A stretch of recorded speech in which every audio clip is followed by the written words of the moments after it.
Emong, also known as Kome internationally, is a tropical system that has continued to rapidly strengthen over the last 24 hours. Now, we did expect a bit of a swirl here, but it looks like that has picked up over those warm waters off the coastline of Luzon, and it continues to strengthen and get its act together today. Outflow aloft really being seen there on satellite imagery. You can see in the latest updates from Pagasa and from JMA, they are really showing this almost rapidly intensifying, and I would dare say, based on microwave imagery right now, we are getting an inner core of an eye wall, and this more than likely is already up, or at least too near typhoon status. Now, regardless, Pagasa is expecting it to become a typhoon prior to looping back around and pulling off towards the north and east, coming on shore, likely around Vegan there into parts of Region 1 as a typhoon. At the very least, you're going to be looking at gale force conditions all up and down the west coast, and on top of that, we have that heavy rainfall in the forecast all along the western seaboards, because as all of this is still going on, we are continuing to see that inflow enhancing the monsoon out here due to this storm system and Dante, also known as Francisco. We can't forget about this one off there towards the east, and that's actually going to be moving out towards Okinawa, the southern Japanese islands.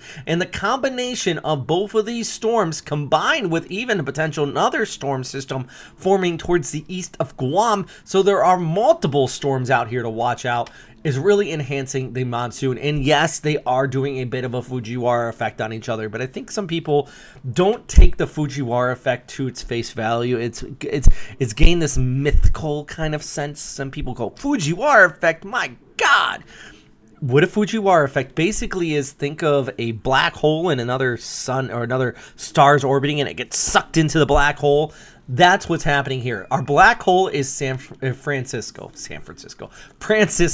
also known as Dante in the Philippines. That's the black hole. That has just a broader, it's really controlling the general weather pattern here. So watch this as we look ahead through Thursday and the Friday. Our storm, albeit strong, is going to get pulled towards the north and east. As our Dante pulls off there, Francisco pulls off, then Kome, also known as Emong, oh God, I hate two names on these storms, pulls in behind it, and we're going to see that increase still enhance the monsoonal flow across Luzon. Now, there may be a break as we go ahead to early part of next week, but then you see on the right side of the screen, we got another storm system developing. This graphic really shows you what I'm talking about with the track, so I think this really gives you a good view. So Francisco pulls off towards the north, Kome pulls in behind it, and almost follows the same track, getting dragged in by that area of low pressure, and then eventually weakening out off there towards the north near Okinawa. So generally, it's all about the heavy rainfall, gale force conditions in northwestern Luzon, and some flooding rains potentially still because the ground's already saturated. So more rain on top of saturated grounds equals flood, mudslides, all of that for Region 1. I'm sorry, guys. That's the honest to God truth. I try not to hype things, and the reason why is because I always tell people, when it comes to hyping, I'm going to hype when it is needed. It is needed for northwestern Luzon because you're not getting a break. You already got saturated grounds, and more flooding is in the forecast here. So let's look at the broader picture. Let's take a look at what else we got going on, because our friends in Okinawa are dealing with incoming Dante, also known as Francisco, out here. Now, the low-level center is probably going to pass closer to Okinawa, but it's all about the right front quadrant. So even if this low-level center passes just south of Okinawa, the worst of the weather is wrapping around over Naha and Okinawa Honto, because this is that monsoonal gyre type of flow with all that moisture wrapping around just like that. Meanwhile, also looking, I'm probably put out a separate update on Guam, because we got that other storm system forming up just towards your east.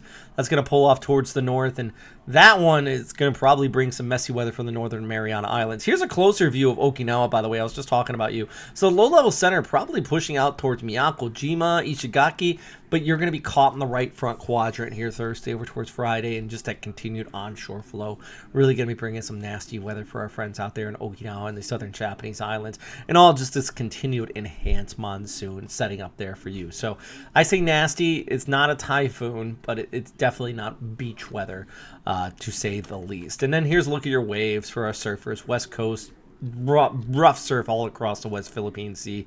Not a good time for sailing out there. Unless you want to get somewhere fast and you got a big boat. I mean, you're going to have a strong northeasterly wind. My goodness. All right, so let's look at our flyover for Friday. Yeah, still some showers possible across Mindanao and Visayas, but the real story is, of course, extending from Manila north, closer to our tropical system that is developing out there, of course, Emong, where, yeah, region 1 is really going to be just drenched. And you can see just the rain particles compared to further towards south, and even compared to the Cagayan Valley, because the Cordillera Mountains are blocking most of it. So that's where you're going to be seeing the heaviest of our total precipitation here. So, yeah. Gosh, there's so much happening today. I'm putting out several other updates, I think, just to break stuff up a little bit so we can get everybody involved. But I think the number one thing is still the flood threat across northwestern Luzon, okay? Big shout out to our Patreon members who support this channel. Can't stress that enough. If you want to support the channel, check it out. Check out the link down below. Truly, truly, truly. Or at least hit that like and subscribe button. I know that sounds silly. I hate it when YouTubers say that. It's annoying. But it does help. I will never say like and subscribe after I get up to 100,000 views. 100,000 views. 100,000 subscribers right now. I think we're nearing 80. So we get up to there. I will never say it again. That's my promise. All right? Cheers, friends. And I hope you're staying safe out there, okay? A lot happening here in the Western Pacific today.